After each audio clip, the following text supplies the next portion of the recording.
So today I want to talk about pensions, and I have a Senate Bill 5856, that would fundamentally change our pension system here at the state level. And really the reason why I want to do this is fundamental fairness. What you're seeing in the private sector is 93% of workers out there have some sort of 401k or they don't have a pension. What we have at the state level is called a defined benefit package. So you're guaranteed your benefits. It's not based upon stock market returns or anything like that. You're guaranteed benefits. And to me, there's a fundamental disconnect because one, we're not recognizing the true cost of that.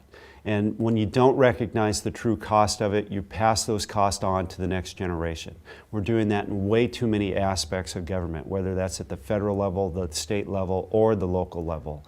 I think we owe this next generation at least the American dream, which is to pass on a better world, a better economy to them than we got from our generation, our parents. So what my bill does is it takes our defined benefit package, it basically turns it into a 401k, which many of you have. It is a program where not only does it cover new employees, but it covers employees up to the ages of 45. And the reason why I did that is because too often what you hear in pension debates is, well, we can only affect new employees. I tend to disagree with that. And unless you affect current employees, and I don't want to affect those that are getting near retirement, because I do think that there's a fundamental fairness issue at that level. But when we're giving people 20 years notice that their pension plans are going to change, I think that's fair to the employee, but more importantly, I think it's fair to the taxpayer. It is critical that we get a handle on our pension costs. If you look at where we've gone in the state, in the past, our pension contributions have ramped up pretty rapidly over the past several biennias.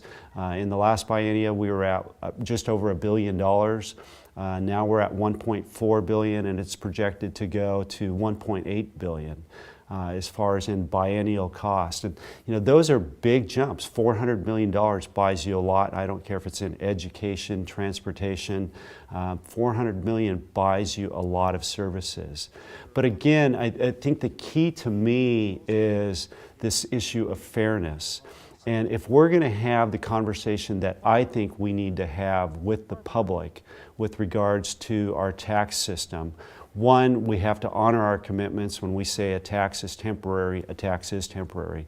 But more importantly, they have to know that we're all in this together. And I think when the private citizen out there, the hardworking taxpayer, is looking at maybe a proposal that we have in front of them, they're going, why should I support a system that allows a state worker to retire at 58 with a program and a pension that they have no access to, when most of the public out there is thinking, I have to work till I'm 65, 68, 70.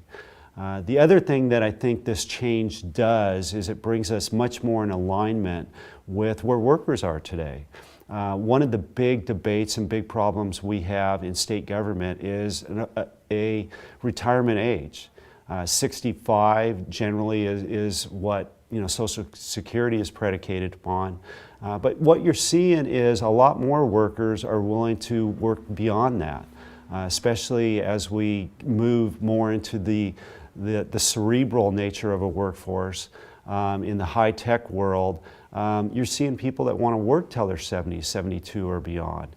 And we need to have a system that is flexible. And I think moving to a 401k pension system not only will be good for the employees, but it will be fair for the taxpayers, and also it will be fair to this next generation, because we will be fully recognizing the cost and not passing on additional obligations and liabilities that their generation is going to have to pay, that we should have stepped up and paid ourselves.